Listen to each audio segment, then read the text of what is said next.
Here we go, guys. 7 creative ways to entertain your kids with kitchen fun, and you don't even have to cook, but cooking's awesome too. Let's go ahead and introduce the gals here. So our table eating in color, wherever you want to start, can you tell everybody a little bit about yourself? Because I know you, but tell everybody who's listening. Hi guys, I'm Natalie. I'm a pediatric speech language pathologist and feeding therapist. And I absolutely love feeding therapy. It's definitely a passion of mine, and I love treating with these women. I'm Ashley. I'm an occupational therapist. I would say a fun fact about us too is not only do we do our table together, but we also work together in our pediatric outpatient clinic too. They're not affiliated, but that was kind of how we all met. So just kind of a fun little fact about us that we work together too on a daily basis. So it really kind of makes our situation unique and probably why we drive so well. So. Hi, I'm Molly. I'm also a pediatric speech language pathologist.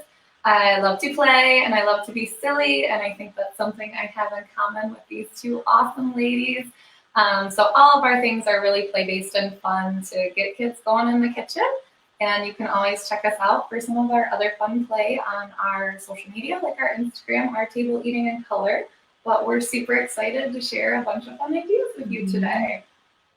Fantastic. And tell me a little bit about the ages of kids that you treat. So I would say that most of our kids are in that 0 to 3 range. I would say that's a big majority of our kids. We do get some school age kids. Most of it is probably a cutoff about 7.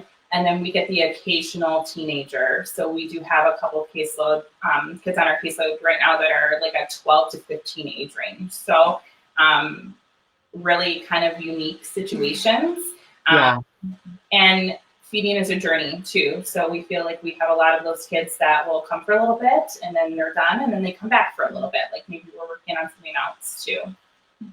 That's awesome. That's great. We have a lot of professionals who listen to these Facebook Lives, as well as parents, of course.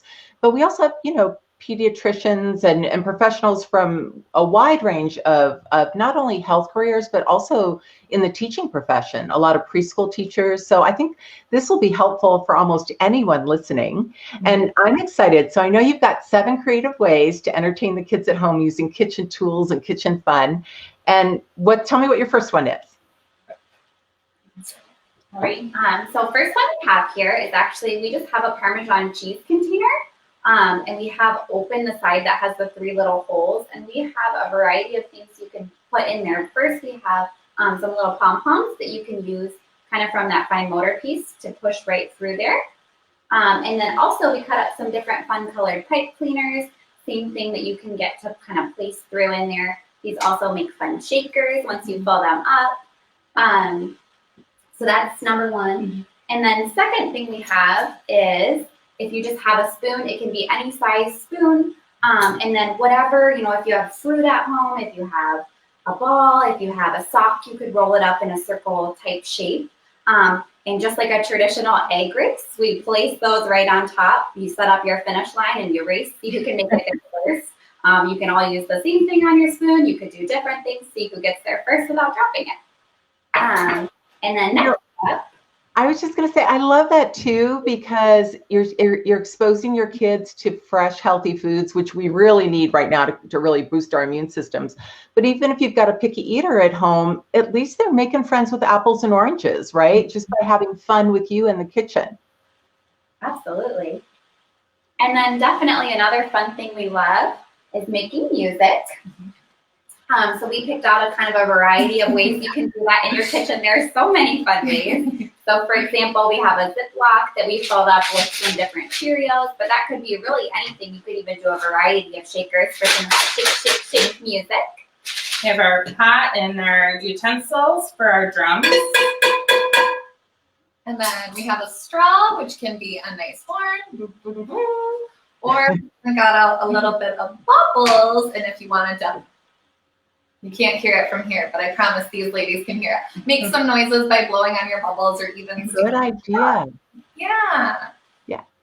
I love it. And I think also for the families who are listening, could you guys talk a little bit about the benefit of straw drinking, but also blowing like that, especially from the OT perspective? I'd love to know about the calming aspects of that. Mm-hmm.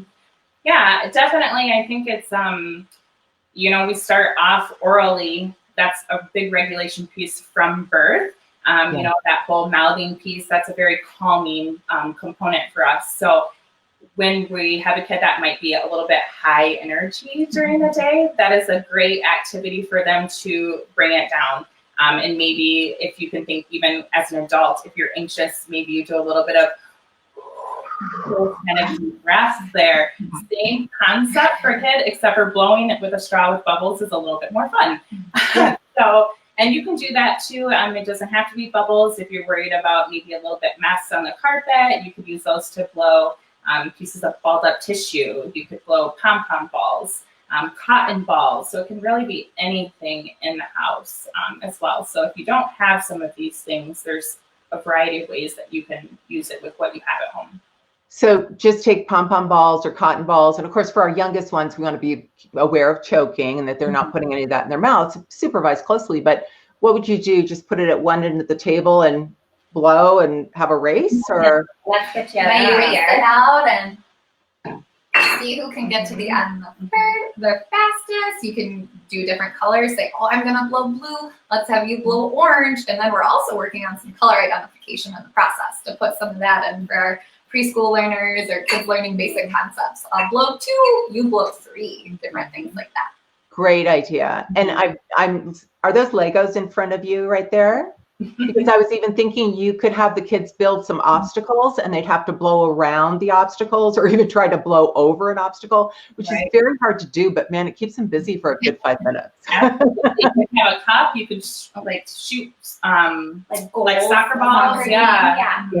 Absolutely. I love it. I love it. So I think that was 3. What else do you guys have? Great. So we have also tongs here. So especially for littles, I find that parents don't always start kind of around that typical age development because it's pretty early on. It's before 3 to get scissor skills going. And I know the first thing they're worried about is going for the hair or, what are we going to cut up? Safety. So tongs are a great one to work on some of those scissor skills too for hand placement. So we have different pieces of construction paper. You can work on some matching. You could work on colors. You could do races with it if you were picking up. We have little foam pieces that are a little bit more firm too, if you need something that's larger or something that's not as movable, flexible.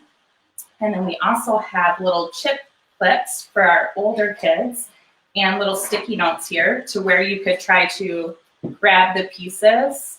And It's just a little clip that goes on top of your bag of chips? Just a little chip clip. We've all got those. Yeah, exactly. Something that you have at home, and you can make this really fun. I mean, it could even be an I Spy or a hide and seek or some type of a scavenger hunt, even to where you're sticking them around the house, and then who has to pick up the most or make it a race. Great ideas. Could also put our little sticky notes from our apples, from one apple to the next, or from apple to orange, to kind of include some of that food interaction piece too. So see who can take as many notes off their apple the fastest, or other things. Oh, that's a great idea. So just put a whole bunch of those on there, almost like a sticky porcupine. And have them, and then say go. Is that it? And then have them use. But the thing is, if they're having to use their tongs, they're practicing the fine motor skills, right? But they're also having to sort of practice a little bit of motor planning, really, too. I mean, that takes a little coordination, and it slows things down, and they're really thinking about the game. And I bet they're going to say, "Let's do it again." Oh, right. Yes. Make it fun. Be silly. That's the big thing. Don't. You're at home. I mean, we're silly in front of parents all the time. I'm sure our parents think that we're a little cool, but you're in the house, so be free. Yeah, and I mean, find the joy, right? The more we smile, and being silly is a part of that. We know for sure that brings our stress down, and that's what we've been talking about today. Is man, everybody's a little bit stressed, so let's get out and play. Absolutely. What else do you guys have? So we were talking about this with the heavy work earlier. And then also some coordination piece too, using two hands together. But we have a rolling pin, and then we also have Cheerios in a bag, and you could really put macaroni noodles if you're working, if you wanted to try to do some squishy things, if you're mandarin oranges, purees, you could really do anything that you wanted in here. Mixed textures, even if you wanted to try a little bit of different things with food exposure, and then really letting them push hard and do some heavy work. But then this is also a big calming thing too, if you feel like you need a little bit of extra heavy work to get the kid to bring it down if it's been a long day. Maybe you need to de-stress a little bit too as a parent. And it really, really is okay for kids to get their energy out by doing some pounding. You just want to be aware of whatever the surface is, but that's the kind of thing that we all get naturally when we go out for a brisk walk, or some of us run, or maybe go for a hike, whatever, or, we have kids jump on the trampoline. But right now, if we're kind of stuck inside, they need that heavy work, or they need a little bit of pounding and just to help calm down. So I love the idea of using the rolling pin. That's one I suggest a lot on my Adventures in Veggieland Facebook group, and which I hope everybody will join. I'll put the link in the comments here. But I think we think of a rolling pin only for rolling, and we can use it for a lot of different things. So I'm so glad you brought that tonight. What else do you guys have? All right, we have a couple kind of fun makeshift sensory bins. I don't know if you guys can all see. This is dried pasta. We use bow tie noodles because, well, they're fun, right? But you can use whatever you have at home. We actually just raided my cupboards a little bit here. So we're really, whatever you have is great. I put a couple different colorful puzzle pieces in there so we could work on digging out our colors while still getting some feedback with the textures. And this is where we might use a lot of our language, right? This feels hard, or this makes big noises. That way your kids are still getting all this new language about something that's a food, but it's really just a fun search, go fish activity, if you will. You can scoop them out with fingers. You can scoop, most people have a measuring cup, or you can have like a little plastic cup at home, but you could use this as a scoop. Or our really nice tongs come back into play to scoop out our foods. Thought I was going to drop that one, so that was good. Or our spoons. And we did one with pasta noodles, and then we also did one with our beans here. We have letters in this one. And as always, keep really close eye and supervision. Some of these food pieces are small. The goal is to explore, but be there with your little one for every step of the way. And we did kind of an educational activity with this. If you're working on your letters, let's go fish to find our B. Or, what makes our B sound? Let's see if you can find it. So that's some of our sensory bin stuff. We have that. No, go ahead. Color wheel on our blog too. If you go to our-table.org, there's a freebie if you sign up for our subscription list, and it has an activity, so you can do a lot of matching things with that as well. There's a ton of great freebies on there, but that was just one that came to mind with that activity.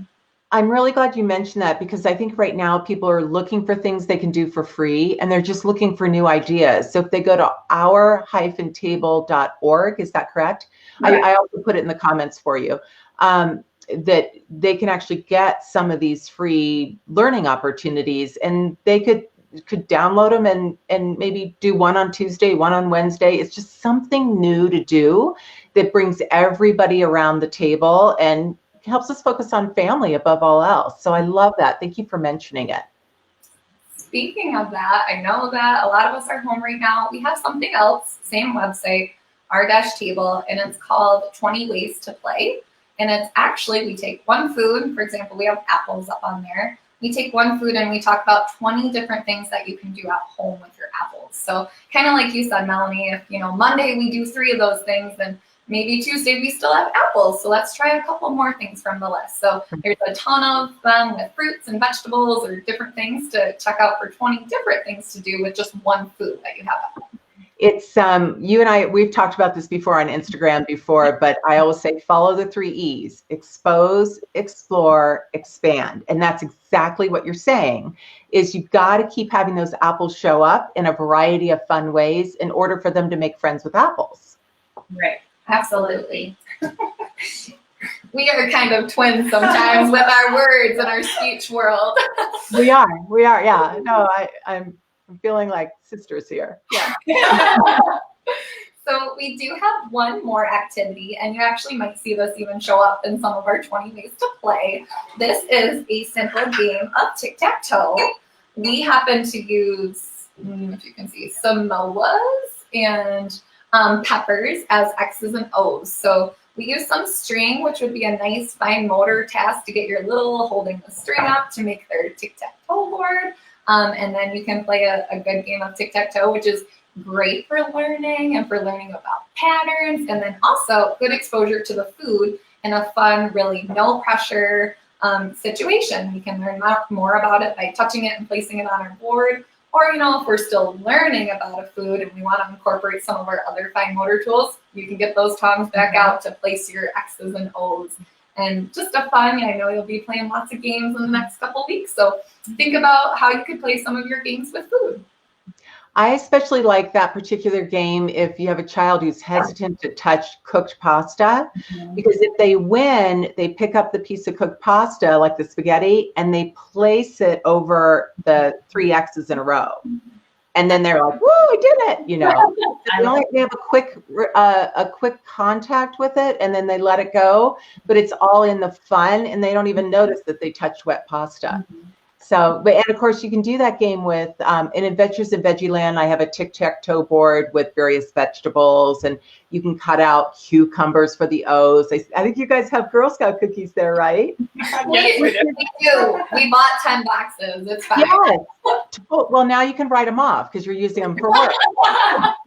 But, I really want everyone listening to know that it's totally fine to have some cookies, and I love incorporating a fun food like that with another food that we're trying to introduce to the child. It's all about just making sure that it's relaxed and joyful. That's what makes them engage with the other foods that they used to be hesitant about, is incorporating the fun. And if you need a few cookies in the picture, geez, I feel like cookies are the key to world peace, so it's totally fine with me. Absolutely. Thin mints. Thin mints, frozen, yeah. Yeah. And like you said, it's so real too. Everybody wants them to get to those healthy proteins, healthy fats, vegetables, fruits, but a lot of times this is where we are, this is where we're at. So how do we get to that point? So I think that's a valid point to say, don't be afraid if that's the starting point. We will get there. We will get there. We will get there. Did we hit all 7 already? We did. We have a couple bonus, but we just wanted to make sure that we were okay on time. So we have a ice cream scoop, or you could use a spoon and then scoop it in, or you could even roll your ice cream cube or balls as well. If you wanted some additional hand strengthening, some fine motor, you can make smaller balls there, work on some meat pincer, and then you could make it fun. You could use different things to decorate. Maybe you have sprinkles, or you have some pom-pom balls, or you could use our fun Cheerios that we have. So you can make this anything that you wanted. Absolutely. And this is a fun one too. A lot of times we like to use, for example, if you are working on color matching with your little, you can do that blue Play-Doh, blue with blue. You're going to put it in your blue cupcake liners. Same thing, you can do it with all different shapes. You're matching shape to shape if you have a shape drawn in, or numbers on the bottom. Maybe you're rolling up 3 blue Play-Doh balls and you're going to put them in the number 3 if you're doing more of like a visual recognition of numbers, or same thing for letters, any of those. Yeah, it's also a great time to work on some of those verbal routines with our littles. We're thinking 2 and 3. We love to do verbal routines where we're kind of repeating the same words over and over. So Ashley said we could work on rolling. So roll, roll, roll, and then kind of giving your kid the opportunity to imitate you and repeat you back. Or maybe you're going to take that opportunity to work on go. And your word is go for the day. Ready, set, go, and you're plopping it into your little cute, fun little party here. But great opportunities to expose them with all these activities of different ways that we can incorporate those very predictable verbal routines if we're trying to get more words and language out. I really like that, Molly. And one of the things I want to point out for the parents listening is what you just did is what speech therapists do naturally all the time, which is wait time or pause time. And so she's trying to get the child to hopefully signal go in some way. It may not be the word go. It might be the sign. It might just be an expression on their face to have them engage. But if everyone noticed, she had the ice cream scoop and she said, ready, set. And there was like this 3-second pause, which feels like forever when you first do it, right? But it gives the child a chance to say, go. And then you plop it in. And that reinforces the behavior of the child saying go or signaling go. So it's a really simple routine that we can do with our younger children or with our older kids who perhaps have some language challenges to help them get that word up and out into the air, I always say, from inside their body out into the world, which is the word go. That was fantastic.